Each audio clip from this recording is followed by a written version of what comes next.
Well is ook ní kaintor dúchas mé agus níor tógach ná níor rugach sa Gaeltach mé. Agus vís drastal mé scoil an Bhéarla agus nuair bhí sa óga gcónaí bhí Svisrach agus bhí an Gaeilge mar hanga cumarsáid in na Scoileag na Múntóirí ann. So hahen Gaeilge lom oní na bheag araig agus bhí fánarm na scéalta a bhí le roinnig na Múntóirí aftar a féinnig hiiscint mar gcónaí bhí cumar thu greibh siad Harbh spéisiúil ag buna tomra a kaint méalar fáistí eile nó péad é.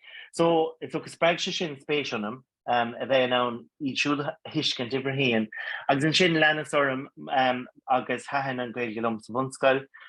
Jimmy Wayne sin go meanscoil an Bhéarla ríist hahen an Gaeilge lom agus tangacha go ginráta.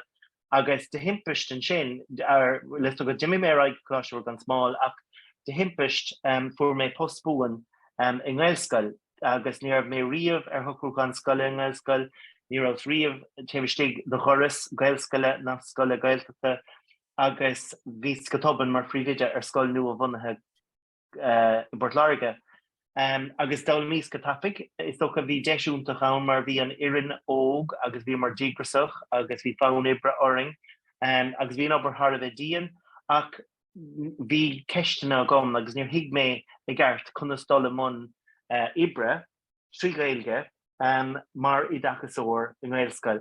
So spreag an taspa sin nó an tasnamh sin mé a ríist chun dul mun taighde agus bhaine amach máisteach an sin sa ghirt bhaine leis an tumoideachas an son agus is ook an nálam nua sin a bhí le círa gom san ollscoil hí san nána sin a lebú sa scoil agus a gleachtas na fórne agus fós héin bhí ceisna eile fáca maidir le conas crinnes a cóthathú in idé-eolaíocht an tumoideachas agus rudí mar sin agus feasa Tugann bhúntóra tumoideachas agus bhí go leor ceisna eile agus ní raibh freagraí a ggéine agus bhí mar de hir a caint méalar na feabhas sa seomar fórne agus ní raibh réitigh go gcuin dá riamh. So spreag se sin mé chun dul raig go PhD bhaint amach agus tá mé ag lé leis na feabhas sin ó hin dá riamh ach thom se cóbradúil go raibh an deis sin a gom agus himpistáirí gur leannig mé isteach sa cóhéic Gaelscolaíochta ach meas an go bhfuil an cóhéic cósever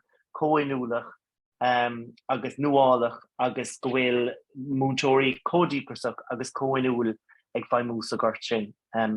So tá Harbh buíoch go raibh an deis sin a gom. Spéisiúil agus is á bhí tú in Gaelscoil nDéise ar feadh tréise sách garad an réamhsúil agus cú tú ag acadár go luath in níos. Well, ní raibh bhfuil is go duimi mé maic an son agus as mé in Gaelscoil nDéise nó go cúig agus danas ann an sin bhí 2002. So yeah, so an tú stadéir rin ama. Agus ó bhí sé gobar agus ag stadéir an am céine, yeah. So yeah, sin an rud a tharla agus scoil nua bhunaithe bhí gceist. So bhí an irin, bhí an scoilig ag fás go tapig dá riamh agus bhí mar lonathe gríoláir na cathrach. Ach mar phríomhoide ar Gaelscoil nua bhunaithe ní idé-eolaíocht a bháinthú.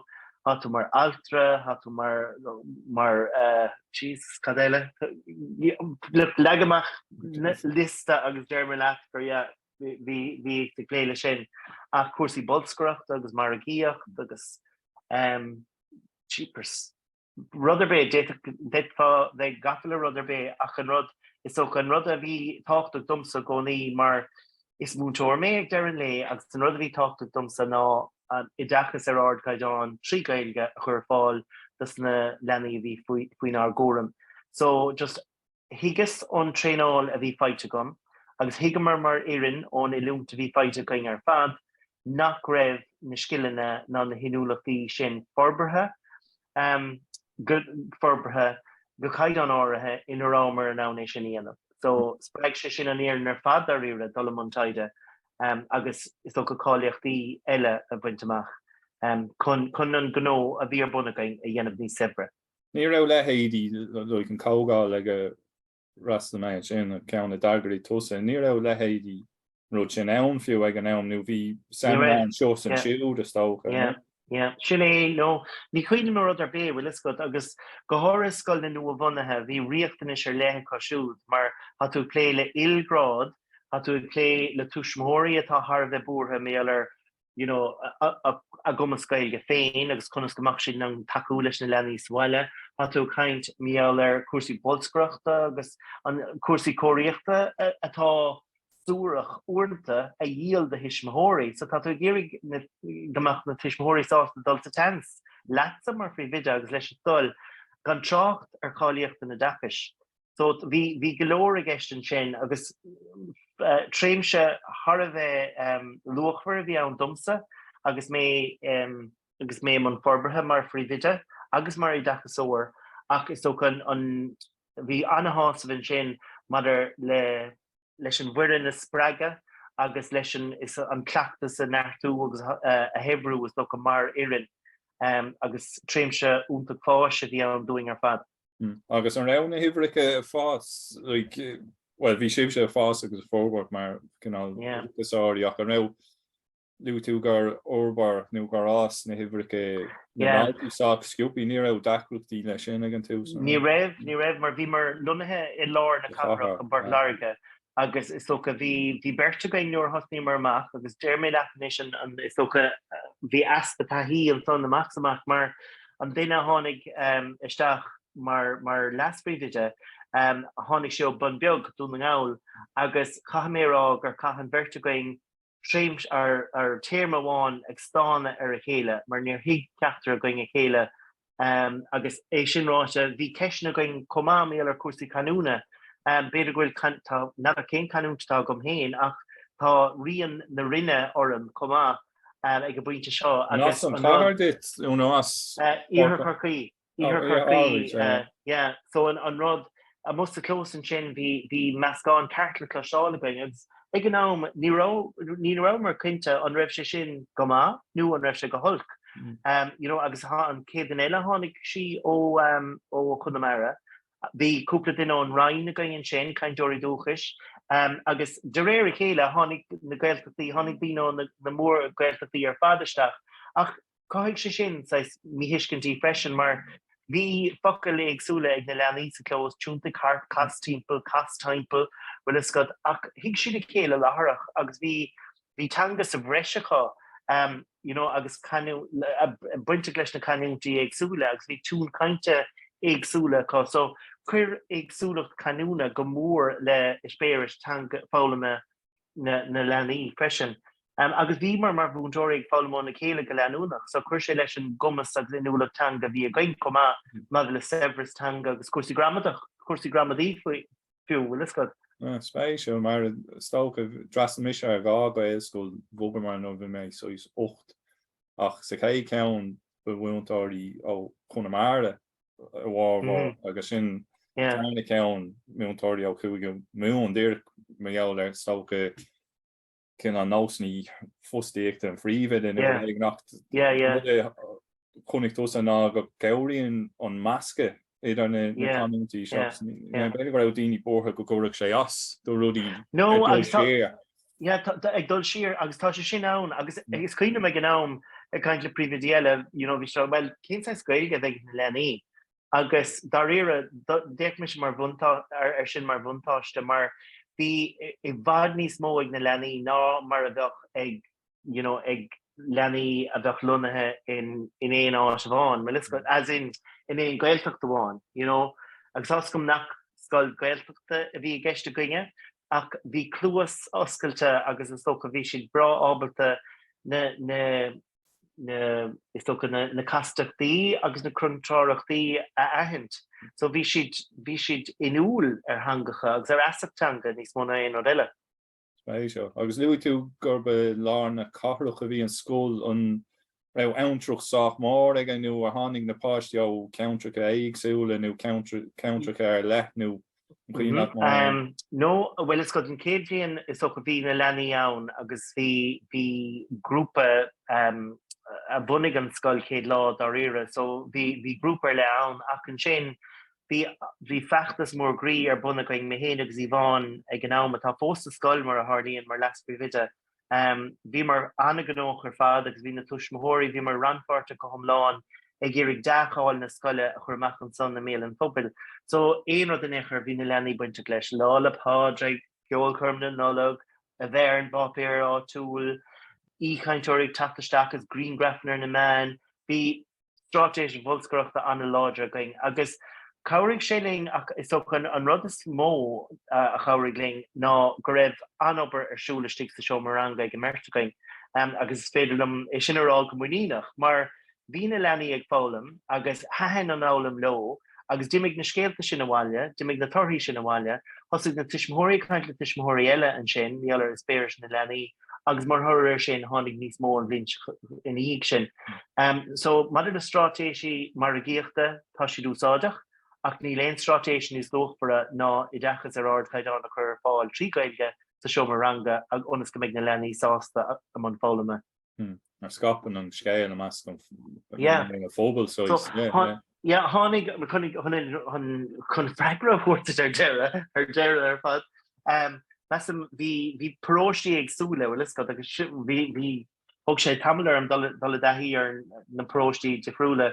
Ach ag dul siar Scoil Cathair atá inti an Gaelscolaíochta Scoil Cathair atá inti cinnte ach éigeanam sin ag dul siar bhí ar na sagart airgid a brunne ar gachpáiste a bhí sa próiste sin airgid a chur fáil den scoil sin. So scuoinm gach blian chur mé na listí le chéile chur mé na listí is na litricha machchan gní na sagart agsúlas na próistí agsúla agus bhí leanaí ag tacht ó sé próiste déag. So ha mí de caintenis bheadh si ag tacht ó Kilkennig, bheadh si de tacht ó nach mór Rusfictrón freisin me liscot, so chunta le gorman. So ní hé go raibh siad lunathe sa cahar amháin, bhí siad ag tacht ó liscot ó agus ó cilmach má sin freisin. So bhí trust na déanamh na leanaí faoin ní hé go raibh siad go léir tacht ón gahar. Agus an dacúchtí taistil, cúrsaí taistil nó Ostra gur cahar a bhí ann, bhí mam nó dad nó duine an ag obair sa cahar, agus bhí an scoil áisiúil freisin, taú é sin óirt an ámh. Mar bhí mar lunathe díreach i lár na caharach. Agus maidir le cúrsaí cáiríochta an sin ar oirí le firrig nó bhá agus sciúpaí nó a thug sé na blianta nó. Thug sé anna hamil an rud is tócha bhí dásan scoil go tapaigh agus faoi námas a bhí go meach an sin 2002 bhís mar frihide riaracáin. Agus tá nadidir céhéad múntóir atá sa scoil inis ach meas an gúil si de déanamh ar fidir trucha ag go buinte seo. Ach tá forgan of docréite áling a chuis. Nuair bhí saon nuair thosaigh an scoil bhí mar néon áitháin i lár na caharach, bhí an áit sin godas camérá, bhí ionad lua álamh faoin fuing agus tháinig na leanaí ón áit sin cuaing an sin freisin rud a bhí cabharach. Ach rud eile tucha stratéis eile dibrí go maddóigh ná bhí deise going níonra a bhunú in aice na scoile agus bhí an níonra sin anúsáideach chun leanaí a bheile in ar dro. Agus is tócha dásan scoil cotápaigh sin nach raibh spás againn san organmh sin, so bhí ar an scoil is filt a bheith tréimse, beidir go raibh 3 bliana ann nuair a bhí 2 nó 3 rang go bhorgan a bheile tabling ach mar sin héin bheith chuir dul amach agus ag siúil ar bhfuil is go tú síos na sráide an sin. Agus éon gothartha agus éon búntóir bróise nó an asnamh nuair a dhéigean, dochart na leanaí a bhréile agus na caithear a cós a ggóir agus iad ag siúil súsís an sin rud nach bhfuil le molla na leon sean dhéagháil a héad an isis nátá nuamháin. Ach ní peag séirs mé agus ní mé gur dul siar, but tá sé at ar fad an isis le smaoinemh go háirne sé sin agus ní raibh sé roiádó hin, agus bhí mar dír go lár na caitheach agus an trácht a scafar ach dairigh lín. Ach an sin bhí bhogamar amach an sin go imil na caitheach agus fuair síomh agus bhí seomraí réimhíanta chutha an sin agus bhí mise páirteach san idirbheartaíoch sin ar fad leis le bord Phort Láirge agus na polatóirí agsúla agus rudaí agus an sin just rud leanúnach a bhí ann mar le cóiríocht bhún a aimsú nó síomh bhún a aimsú an scoil rud a tharla agus caimérá tá sin a chá inis 2010 beidir. Beidir timpplain am sin nílim go thomláin cinnte inis ach tá an scoil atá inis docréite áling. Docréite áling ar fad agus có nua aimsire an spás, tá sé có geall, bhuiliscud tá una technoliaachta taobh leis an scoil, tá leabharlann poblí taobh leis an scoil, agus is tócha board is Phort Láirge chunig siad é seo mar campus, so tá an Educate Together agus tá an Gaelscolaíochta láthair amháin, agus an sin istigil ar buil tá áisina éagsúla le roinnt atra. So Gam scéil diprig sé amach go seoigh ar fad agus tá an scoil go hálainn. Ach is tócha, an rud atá fáilme gom freisin is tócha ná, beidir go bhfuil áit ag an súrach ag an scoil. Ach breathain tá sé go léirigh breith ar cad a hárlíonn sa Seo Maranga agus an cadreh atá ag an bobbal scoile leis le fálamóirí. Mar is tócha ní chóiríocht áling a chur na nálam is fearr chun cín. So just bhrála mé sin a rá freisin bhuiliscud. Uirta bín fergan of áling ag scoil ach bín rudí eile an asnamh. Ach measam an rud a bhí an asnamh going an céad lá an fergan ach cha mé rála gaiscim an nanéise mar ardíon an dá rud a cogus muirinis. Tá siad réganíomhach donscad le éagsúla, tá anna chaidáin a meas na fórna, tá siad go thomláin tumanta agus dípasach, agus I bríonn siad mar iarrainn na chéile agus meas an greibh sin an riamh. So bheadh an tá géon búntóir, éon búntóir bheadh go brunnéis gon gortáling. Ar ag néis go na néiste cha mé rá, Marta Grás atá mar fríomhide an sin agus bhí sé éireann bhuireann. Ítach. Agus luú pobl scoile an sin, agus dúirtú nach raibh níon ra nach raibh dúthreachta níon ra nó gáhfuil an tháinig an níon ra ina dhí. Dain so is réimh óbar a bhí daint was ag an bobbal sin an cuioinach mar an de sin nó tháinig na dhí sin. No, tháinig mise agus is tócha bhí mé héanagus na túismóirí bhí sa scoil ag an am. Bhí iarachtaí agus taighde déanta maidir le conas mínra a bhanú agus mar gíochtaí an bhríist chun páistí a bheile go dtí an níonra. So fuair idachas úntaach a ríist Jackie de Brún, ar ní Jackie de Brún, Jesus, ní Jackie de Brún, ach Jackie ní gríir, yeah. Agus bhí si ag feimú sa níonra a ríist anna chaidána cé hain an job go mór le dát a níonra asmacht ar fad, so bhí ar hí seisiúna chuirsúil ar maidin tróna agus an sin sa tarna blion bhí ar an bertású sa níonra maidin tróna. So dá rire éon fáiste bhí sa níonra tháinig si cuaing. So bhí an níonra anna háchtach chun an scoil Albert. Agus luú tú tionscadal ina dhí sin a bhfuil nu le tionscadal tá bon ach go níos an raibh. So is tionscadal ag an elm a bhí tos ann chun rudí breis a dachas a Albert nucha. Is ook a cúrsaí curriculum a gcónaí, bhí mar ggéir bheith páirteach in imeachtaí an phobal agus a bheith I Láirneann ag dá riire agus ons go mbeidh feicáileach agus go mbeadh an Gaeilge le clostáil ag phobal na Cathair cumá. Mar bhí an scoil óg, bhí an scoil nua, bhí duine buartha go raibh an scoil éagsúil agus difriúil, agus níor hic siad go dtíreach an chur chuige idachas a bhí a going. So bhí fánaring, a bheith Láirneannig agus is tócha a bheith tréarcach agus is tócha deáil le brunne ar an scoil. So éon tionscadal áitiúil a bhí arsúil, bhí aníireacht arsúil ag an bhuireann agus ag na tuismóirí nach raibh an Gaelscoil nua fág ar láir mar hicann tú mé. Agus bhí aring sin héin a bhrú contastig an sin mar anna bhinnig le scoil na úra na scoil na seanna bhunaithe sa counter bíonn siad buartha méallar ibricha. So tá an rud sin anna localach ach bhí anna iireach dent going riamh an cadreh sin a cilúra agus a ládrú dar riire leis na scoil na mór himpeall. So is cuiinm tháinig na scoil na Láin Bhéarla ar cuairt going, bhí mallar tú ranga a gceist. So bhí tionscadal éagsúla ar bunagaing chun is tócha an cadreh sin hebrú leis na scoil na mór himpeall.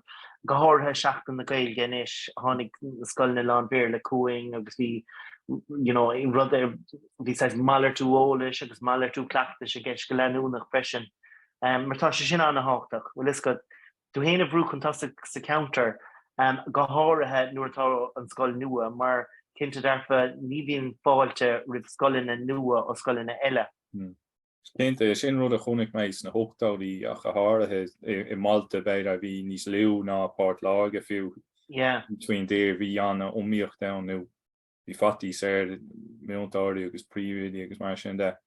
Ach luí tú na grúpi pobl nó an raibh lehéadí chunú na Gaeilge nó na grúpi eile na CLG a cheirí siad sin cén céad tradiisiún den Gaeilge bhí Port Láirge. Well is go an rud a háda a tháinig ar dúis ná fear dahí Kimber benach dé leis níis. Eisian a bhí té fear den scoil céad lá agus bhí anbhainte géil le Gaeltacha go bhistam páide go cúnacháin tíine mar sin. So meam gur Gaeltacha bhí té fear den scoil céad lá agus dimig siad san amach ag fiach agus ag fisrú agus bhalig siad grúpa a hisismóir le chéile. So tháinig tháinig an taobh ón grúpa sin céad lá. Agus an sin bhí Gaeltacha ag takeúling go leanúnach méallar imachtaí a grú trána gceist bhfuil go na imachtaí agsúla tócha. Agus bhí siad tharbh bradúil as na hiíochtaí a bhí ar buna gain freisin chun an Gaeilge chur chun céin. Agus is cuioine me gnám Jacqueline an istá ag obair le cag, bhí si mé frí bhaimimeach ar Gaeilgeachas Gaelscoilna gnám. Agus bhí si agus Gaelscoil na Harbheith cabharach, mar is go mar frí vide ó bhí me sé éilehach, mar bhí rá ní is chuin chunéis seo dhéanamh. Cabhail na trolínta, cadíad na huncais, cadí cén taí atá gaibh, ní lis againn chun na tuairta, so bhí éilehach bheith lámhánta agus bhí siad anna cabharach ag tapan eiscoin. Ach é sin ráit a dibric sé sin comá mar bhí Jacqueline in ann scoilna a bheitse scoilna is pobl clachtais is a bhunú dá rire. So is cuiinem go chuir si líonra le chéile chun na scoilna nua bhunathe goach siad ná clachtas a bhalar tú agus fáiban a bhalar tú agus réite gaim siú le chéile, mar bhín san riochtainna sé scoilna nua bhunathe nach míon ag scoilna sena bhunathe agus cabhaigh Jacqueline chun an obair sin go léir a chur chun cín. Agus luú tú sois go raibhníú étas na scoile nó cin religiún na scoile mar Catholic go raibh aon coint mar bhí luú tú gcuirtáin an sin bhí sois an snáthe sin den idirchas a tacht ar an bhád an trá sin na measc na Gaelscoil an raibh aon coint ar sin nó just raibhníú. Bhfuil is go agus níl is go raníocht sé sin mar ní dólam go bhéon ranú eile le déanamh gnám ní ar bhach Gaelscoil an gcuirtáling ag tacht ar an bód ag go buinte sin. So ag dul Cíorann sin go bhíle is néidir nó go Cathair, néidir nó go trí ní a bhéon rá eile ann.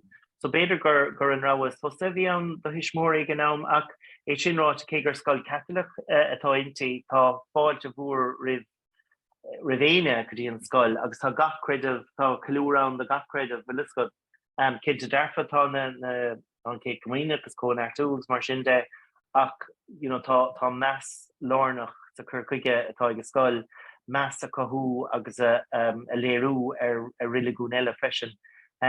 Agus is tá sé táchta a rá freisin gur cha mé blian eile mar fi vide an meis an gcuirtáling a gcaig.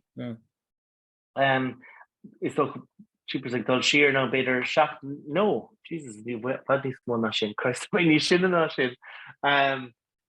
2000 is a dóiag. No 2000 sa dé, 2000 sa héineag. Ja, cha mé blian an sin. Bhí mé gobar leis an PDST is an idirlinn an sin, agus an sin is go cool méid trocht tá coníar mar gorcha bhí coníar mar gorcha agus cool méid trocht go raibh deire tak leis na tréim si ísachta agus go bhín Roinneann chun gach rud a gara siar, so ní raibh Port Láirge ina rúnta me gnám chun dul arás lí Gaelscoil na néise, so chuir seach ar phríomhoideacht mes an gcuirtáling agus bheilte sin mé mar rud amháin Gaelscoil a bhí atáinte agus an rud eile is tócha scoil ilcreidimh atáinte. No, luú tú cén áta PT on PTS? PCSP. PP an teirhí sem mar gar múl de búntóirí, bhfuil is go? Agus bhí cúrathe tacht bhhaim an trá sin, nó? Oim sin na dain, a bhreacht tú sioncar sin ar cinná cúrsaí idachais an trá sin? Cinnte is tó go bhí tá tréimse ama áirithe agus an sin ní like tá sé mar riamh le go rainn, ní féidir leat ach méad áirithe do blianta caitheamh ar ísacht. So bhí anchaint méle sin an blian sin go raibh siad chun sin ag gar sí a ríist. Ach is tó go bhí cuirithe le feiscint cinnte ach tá múntóirí thar bheith crothach agus measam greibh an terbhíse mar begar múl múntóirí freisin thar bheith crothach agus fiú ag dul siar nuair nach raibh an pandémic going bhí rudaí ar lína going cégur sé dua a ríist rudaí ach bhí anna bhéim ar scoil na deise gnám anna bhéim ar cosint leanaí a gnám so bí na rudí sin leanúnacha táchtach freisin agus tá si póstáchtach. Spéis seo. Louis tú so he's educated together and sin come out the Roinneann Gaelscoil na detonation campus law that's on to being on Sweeney show will umiocht idir na Gaelscoil agus educated together tá si spatial was she the kind of over the Gaeilge in Gaelscoil nation no tá si de gobar le chéile agus tá dáscoil anna bhúr in isis agus fiú is ook een nuurvies aan wie educate sin nieuwe freshen agus wie aan Gaeilge goni adring maar skolline maar wie etas le ag an dáskol Gaelscoil Cathair educate together il credivach bearle Láirge bearle so ra noch tuismhór an skol da var so near bra ein skol greibh an skolile mar vagart agus bhí an cadrevan bha madidir le múdóirí arcú, madidir le servisi a halláthar, madidir le achbaní áil, madidir le cóirla lurg, bhí an dáscoil cégur siad óg agus nua, bhí siad a gcónaí ag obair lena chéile agus nuair bhí na cruineáin sin madidir le cúrsaí suíomh agus bordas Phort Láirge agus rudaí bhí mar gcónaí ag gar agóint le bordas Phort Láirge ar bheith le suíomh áil. So cabhairg sé sin linn go mór síháling áil agus achfaní den céad scáil agus áisina den céad scáil freisin. Ach níl tenas ar bit ann tá an siomh comór sin go bhfuil bealach ag an dáscoil, tá clós ag an dáscoil, níl tanglam tráchta ar maidin. So dibrig sé amach go hana bha. Agus tú go an siomh gábhíle sa 10 ar gábhí Túram is gábhíle sa 10 mesam. So bhí an rudí le an bore in or ire ré an tíga Celtí an ré ó bhrá.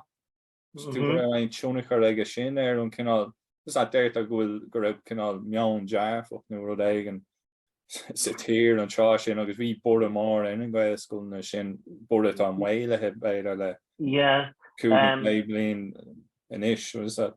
Is tócha ach bhfuil is go bhí mar có gafaris an scoile gonne nach raibh deise go bheith an timppel so ní félam ní listigm dá riire ní neidir an félam ará ar bor náisiúnta annach is tó go bhí na múntóirí is a scoile gonne có gafa ag an scoilíil agus an is tó a cinú go raibh tinrah sláintúla gain ó blian go blian go raibh na hibrichaid tacht chuin go nádúrtha an sin so neidir is ook bhí mar fós so let's go agus dás an scoile ó hin ríis so ach fós an scoilna freisin bunathe ar freistin tuchtaí na fórna chumá let's go. Agus ar plán ann Gaelcolaíochta bhúnú nó? Tá Gaelcolaíochta Phort Láirge ann ar sé sin in ag pointe aigen tháinig mar tá gá Gaelscoil sin sa Cathair agus tá trámhúr an sin freisin. Tá Gaelscoil Phort Láirge a bhí gcónaí ann agus an sin Gaelscoil nDéise a bhí lár na Cathairach atá ar imime na Cathairach in éis go búan agus an sin Gaelscoil trámhúr agus nuair a tháinig Gaelscoil nDéise ar an bód an sin agus bhí ibricha Harbheith sláintúil ag amachú Gaelscoil nDéise bhí Gaeltacha arís taobh an bheachta sin Gaelcolaíochta bhunú. So bhí Spain páirteach sna himachtaí sin comá agus bhí feachtas ar bun ag na tuismhóirí a le héad de chóhaics chláánú dá leanaí comá agus dairling is meas an bhfuil bhí cáis mar bhí vidir, bhí fear mar bhí vidir dúis tá an Gaelcolaíochta ann in isis Jesus is tó go timpeall gabhíl sa 10 freisin nó mar sin dul si a rénos le fada ach fear a bhí mar bhí vidir dúis oh jeez, tá tan mé me gom bronam ach cáis inis atá mar príomhoide cáis. No yeah, tá méid dul siar. Ach tá anna na go martha a bert, mar bhí mar a gcónaí ag obair lena chéile, Christ nílas gom. Cuihín meam an céad príomhoide bhí an sin ó chunta na mí Gaeilge gracharn a cáis an sin, cáis, Jesus. Nílas gom cáis tá mar príomhoide inis. Stas féile mé Google. Agus dá sé sin an aine daonún Gaelscolaíochta nach spléach tá ón. Gaelscolaíochta nach spléach, yeah. Ar raibh Ach golóir, nó níor bhíon caint réanad mar níor bhéanad an tastáúin. Mar is ook bhíon taighde déanamh dahí Kimber agus tíine gnám agus is ook an taihíhí a gaiin ar Gaelscolaíochta agus an tuma Láirge agus an lua thuma agus pobl grísa dro na Gaeilge agus úsáid na Gaeilge chur chun cín agus timplach na Gaeilge a crothú. Bhí creidúntáin nach ní broch éine do scoileán béarla. So Láirge mar Gaelscolaíochta agus bhuair mar Gaelscolaíochta. Ach é sin rá bhí sé níos dacra, nadidir méis chun is martá sé, but bhí sé níos dacra is tócha creidúnt na dúsmóirí a cinú sa Gaelscolaíochta mar níor imig annachchuid is na tuismóirí trasnaí an Gaelscolaíochta mar capsiad go raibh siad ag dul sa tenas mar na hábhar agus gráid agus áirteiste ag bagart agus rudaí bhí sé go brasabhan scoil trí Gaeilge ach sa bhanscoil trí Gaeilge agus teanga na idé-eolaíochta, teanga na cimice agus gráid agus marca gceist níor bog cuideá go dtí an Gaelscolaíochta mar is tócha bhí siad buairtha nach ní broch sé na leanaí a bhí cosisiúd.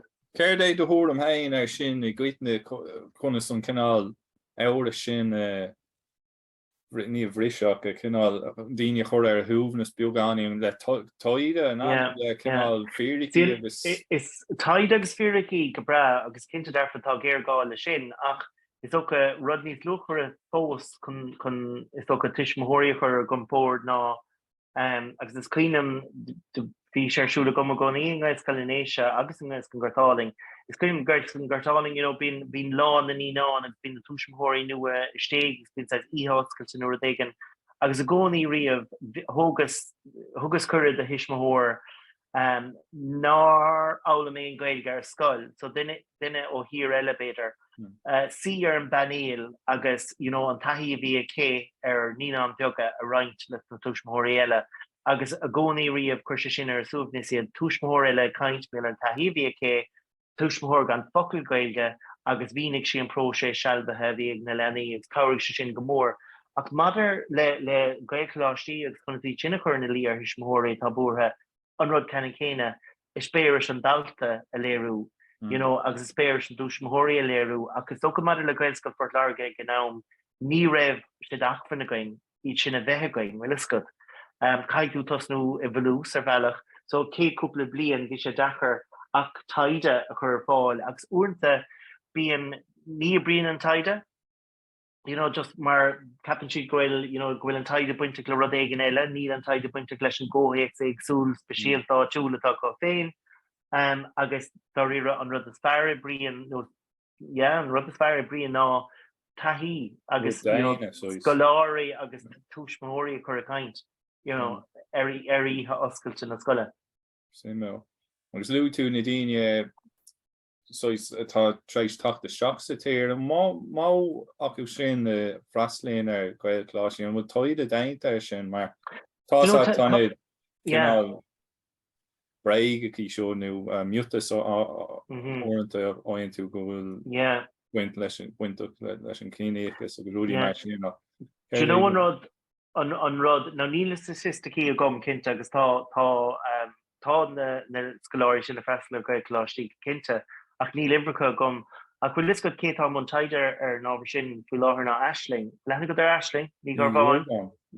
Béidir ag le bhéal na bunscoilíochta, ba tá gom go bhfuil Aisling agus pádraig ag gobar ar rud mar sin bhfuil láthair ag le bhéal na bunscoilíochta. me sin ar hálas am. Ach ní méid táí cá fada le sin rilí lena dú go brathna is. But an rud is sin an saochaítá go in istá, beidir bhfuil tú críoch nuain sin. Mar ag dul siar is anna bhí leanamh ó hir eile. Sin é, le dem líon ús in óir. Spéisiúil agus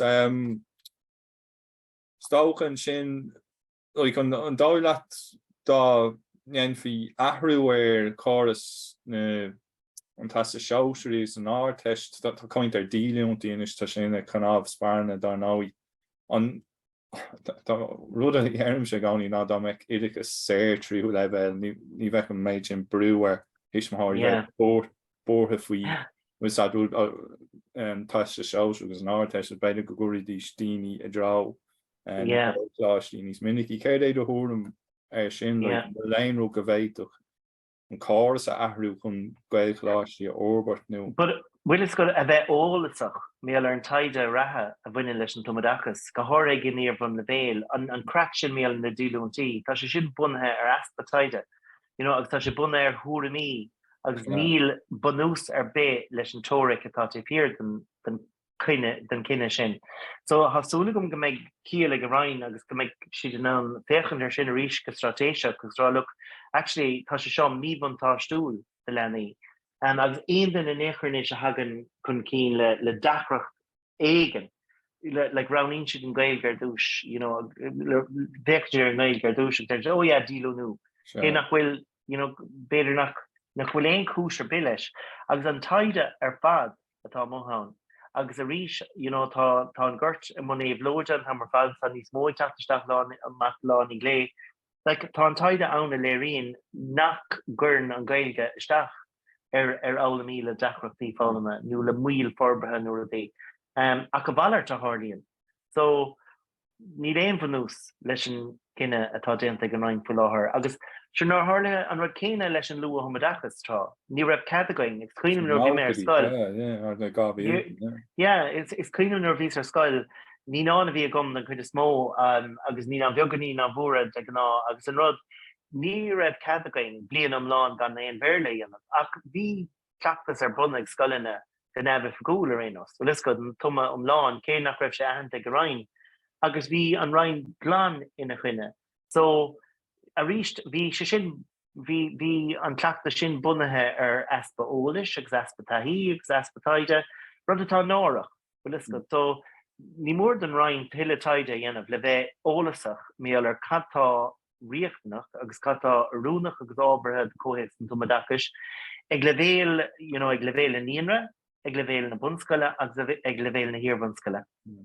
Spéisiúil mar bin Mary Hannafan an trá sin nach chuir an ceorcailán sin háart a rá go nach raibh cead tumoideachas dhéana. An raithan sé mar sin an dálaat ar an aire nó ar na cinál stáitiúrbhí si atá stris a roiin nó tá an rud seo deirtar é inis go bhfuil cultúr na rinne ag ahrú beagání na bhábhar na Gaeilge ach ní feictar dumsa leis na díúntaí agus cúpla rud eile céir é do thóra mar sin. Like just bhfuil is go níl túram gom cad a hagan na cinntaí sin ach cinnte darfa ní taighde bhín téfir den rud.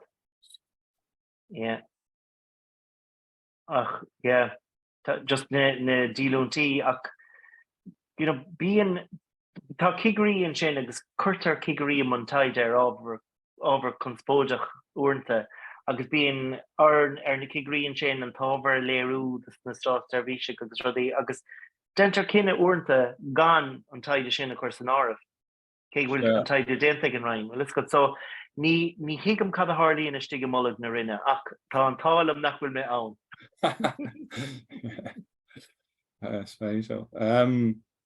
Is tá le job deire an rud in is chum cinna ceisní sois níos oscailt agus a ceisní féilsúnach na níos amach gur céile thugart bheith play leis an Gaeilge nó clí leis is dúirtú go hitú isteach an trí himpiis de meach amháinach bhfuil cinál idé-eolaíocht ar le fá go glíonn tú leis nó It's okay. We know it's have a code. Well, it's neither can go féidir mé sin rá ach well is go credim go thomláin sa chóras Gaelscolaíochta agus is go credim go thomláin in riocht an tumoideachas freisin agus na buntáistí breise atá ann don ála mór Agus do buntáistí sa breise ham don búntóir freisin, ag tá taithí thar bheith ever, thar bheith lofer, ní bhaithá taithí mar sin is go an béle. So credim go thomláin sa chóras, credim go bhfuil an túfas buinte amach mar earnáil, ach credim fós go an túfas le déanamh againn, ach lánaí lé tá níos mó taighde ar bun againn, agus tá an go ag éirí níos láidre lánaí lé, so tá an taithí againn, tá an taighde againn, tá an tumantas againn, agus measam go mé den ann éon rud a bhaint amach má lenimid ling. So buinn sé cinál le fórbert an duine éonrach agus fórbert pobl Gaelscolaíochta comá agus cén cinál cúis atá leis sin. Yeah, agus is ook an rud, uanta bíon daoine rá, jeepers, you're mad for the Gaeilge. It's actually ní bhain sin le Gaeilge uanta. It's like idachas an céad scáiltrí Gaeilge, tá anéifríocht eachtra. So, okay, tá cúrsaí cultúra sáte an sin, tá an Gaeilge sáte an sin, tá sebras agus filíocht agus bélidir agus gacrad eile sáte an sin. Ach an rud is táchaí dar lum ná idachas áircaid an trí Gaeilge chu fáil. Agus cílíonn sé sin an bhíotála sin ná gomach na leanaí inúil ar ábhar, ach gomach siad líofa, crinn agus sever I danga an ábhar freisin. Gomach tanga na cumarsáide acu, gomach tanga an taigde an tanga na fólama acu, agus gomach tanga an toisíolatha acu I Gaeilge. So tá ní baineann sé le Gaeilge le féin, tá an rud níos mó ná sin. Fitte fiúta se leis an iireachas. Agus mar le stága taucí na glúiseachta tá an earnáil más mála. Tá cin an mhailú tugaí le roin blianta nús an an gaid sin agus tá rialach áir tugaí isteach an lois sin an dálaach nó. Gamar scéil, is tócha gur tionchar tá tionchar na pandéime le feiscint ar Gaelscoil go món agus ag an níomhhain le bhéil, agus meas an go háirithe ag an níomhhain le bhéil, mar gamar scéil bhí ní raibh na deisna úsáide tanga ag na scoláirí sin, agus chuirse sin isteach ar is go cáilíocht na fólama, agus chuirse sin isteach ar na gráid a bhí buinte amach ag na scoláirí seo, agus tá laidú take ar ibricha dá bhár. So tá gort le trabha an sin againn le chundal ras go dtí an áit na Rómar. Ach measam, tá míad a ras arís go dtí an áit sin, is ócha cinú go greidan an pobl unning, gur féidirling é dhéanamh. Ach é sin ráte le caiigh an Roinneann agus an cúrsaí búntóireachta aitheantas a thuairt don obair mhuar atá ar bun ag múntóirí an gcuirt comá. Tá siad ag obair go difriúil, tá san scileanna agus sanú inúlachtaí ag tastáiliúthu chun freastal ar éileamh na fólama. Déanann siad rudaí an túfás taobh má chun seo maranga chun an dachas sa chur chun cín agus an Gaeilge chur chun cín. Ach ní sé sin aitheanta go fíornach ag an gcúrsaí búntóireachta. Agus chomh maith sin, is féile duine ar bith tá ag mhúineadh in iarmhunscail. Beag bán ar an gumas Gaeilge táá. So camíad a cinú go bhfuil na scileanna ag na múntóirí seo. Agus bhui láthair is féidir le duine ar bith thoisteach ag múineadh mar bhúntóir I Gaelcolaíochta. Rud nach bhfuil má go leor mar tá an Gaeilge mar ancra an taighde, agus muna bhfuil tú beidir bhfuil tú líomhach, muna bhfuil tú crinn, níl sé sin ró hóchtach gus na fálamóirí a bheith ró an sin. So agus níl sé go má dis mar búntóir freisin, mar tá aspa muíine a gceist, agus cúrsaí féinúlachta a gceist mar búntóir, agus má híonn tú nach bhfuil tú má go leor an tamar fad. Ach tá réite go bháin íocha le chur ar scolanna agus Forbert gar múla chur fáil de búntóirí, bí le caiidán áirithe an CFR bhfuil is go cócra tagartha na hórpam hangacha, caiidán áirithe a bhaint amach le bheith fostathe in Gaelcolaíochta in Gaelscoil. Agus réiteach sé sin an naimh sin, mar tá gaantanas inis de búntóirí ábhar, tá gaantanas de búntóirí le Gaeilge a bheith crinn. Agus tá anna aiban sin, mana bhfuil réiteach ag tachtain ar dro go luath, feicim anna aib go dóin sin, agus dtíine múntóiríonn sin a Cathair méle, agus má múntóirí Cathair méle, conas go mbeidh ag súil go mbeidh scoláirí ag úsáid na Gaeilge agus iad istigh Seomranga agus iad má.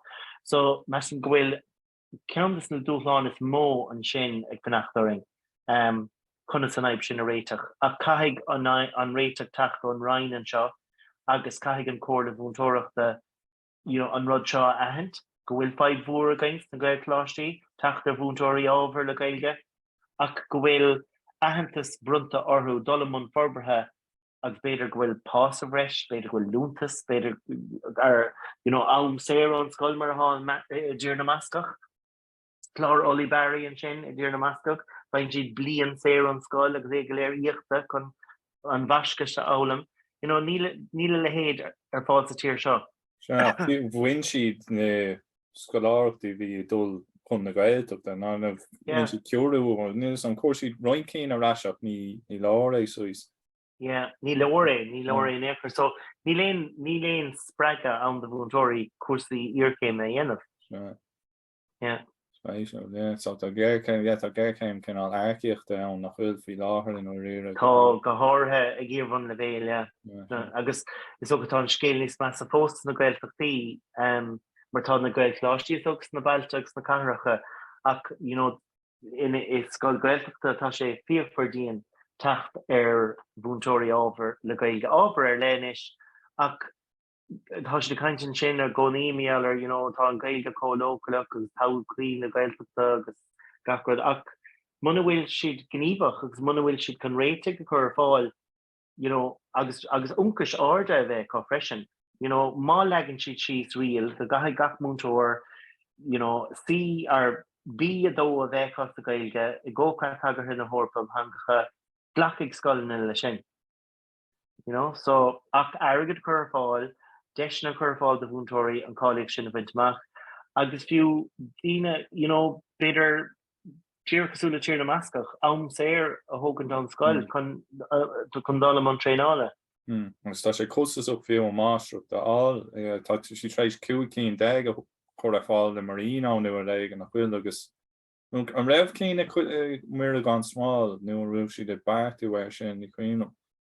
Cin an na mástruach dí scoláireachta don Gaeilge amháin so is tá sé sin arsúla marino ach níl le héad is so fi bhfuil an Roinneadh sé tá